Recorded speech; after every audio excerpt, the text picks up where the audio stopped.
This will keep you on hard work, dedicated. Hard work, dedicated. I feel that boxing is my job. It's something that I perfected, and it's something that I love to do. Mayweather's clocked him with 3 big shots. Whatever I do in life, I want to be the best at what I do. That's why, I work so hard at what I do.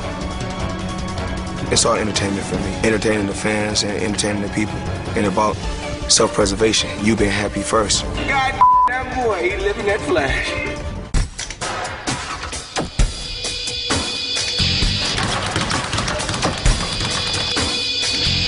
For Floyd, it is a dramatic difference in opponents.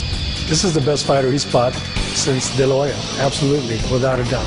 Shane has got super quickness. Physically, he's very fit and prepared. Right hand over the top again for Mosley. Tremendous flurry by Mosley. He's an all-out fighter. Floyd's not trying to overpower you in the fight. That's not his game. Floyd, obviously, a better defensive fighter, doesn't absorb the kind of punches that Shane will even give up. He'll take a punch to land a punch.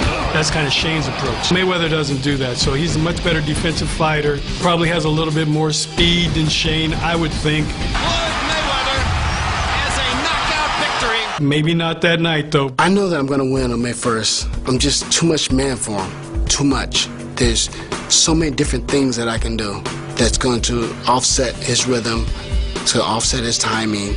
It's going to offset the things that he wants to do. Shane is a elite fighter. He has hand speed. He has solid punching power. He mixes it up to the head and the body. He's a complete fighter. When I take certain things away from him, he's going to get a little nervous, a little scared, and he's not going to know what to do. He's going to resort probably to holding, doing a few punches at right hand and jumping in and trying to push and shove. And then when I have an answer for that tactic, then he's not going to know what to do. I think when fighters are sitting in the audience or sitting at home and say, you know what, I can break through Mayweather defense. I can land a jab. I can land a right hand. But it's not that easy. Mayweather is seen by many as the most brilliant defender in the sport. I'm always going to go out there and do me. The game plan is to dominate from the opening bell. And that's what I do. And I do it well. I'm always in control. That's the main thing, is being in control. Being a master out there. As long as I'm in control, I stay relaxed and stay calm, I'm always going to be victorious. It's going to be a little bit of power versus defense. Mayweather's defense to Shane's offense. And I think Shane's offense is going to be a little bit more versatile than just, I'm going to come at you swinging. It's got to be a little bit more intelligent than that. Hand speed is so evident. But it still has to be assertive and aggressive, but it can't be foolish. Sit here and wonder how men can do this.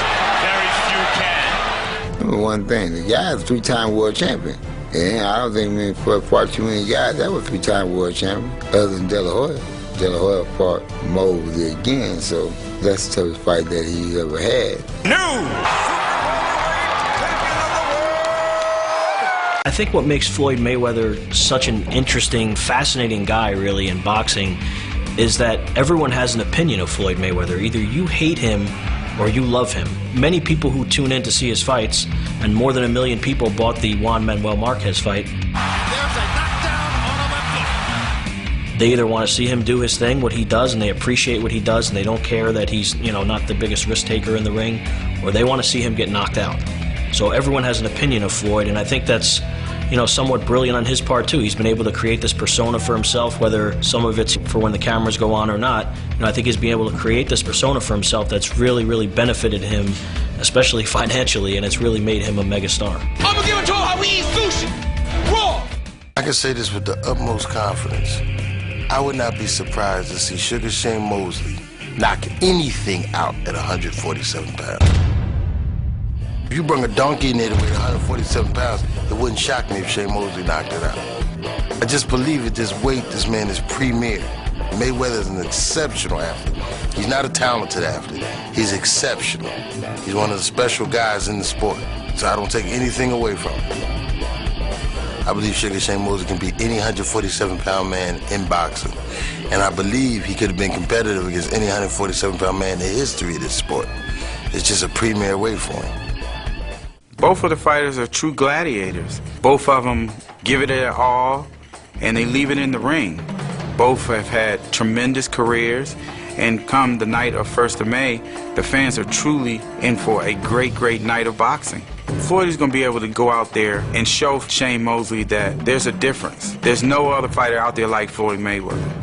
And come that night, Shane and Mosley will be no different from any other fighter that has stepped up in there with Floyd. Much of the crowd is on its feet in awe. I think absolutely Shane has what it takes to make Floyd fight, and I think you're going to see the best out of Floyd because Shane is going to make him fight. I don't think that Shane Mosley gives up that easily on his offense. He has sort of a dogged determination to continue to mount his attack throughout the course of the 12 rounds. I think this is going to be a fight where you're going to see the very best that both guys have to offer. It's just going to come down to whose best is the best. Is Shane's best better than Floyd's best? Is Floyd's best better than Shane's best? The anticipation of that makes it one of the all-time great fights.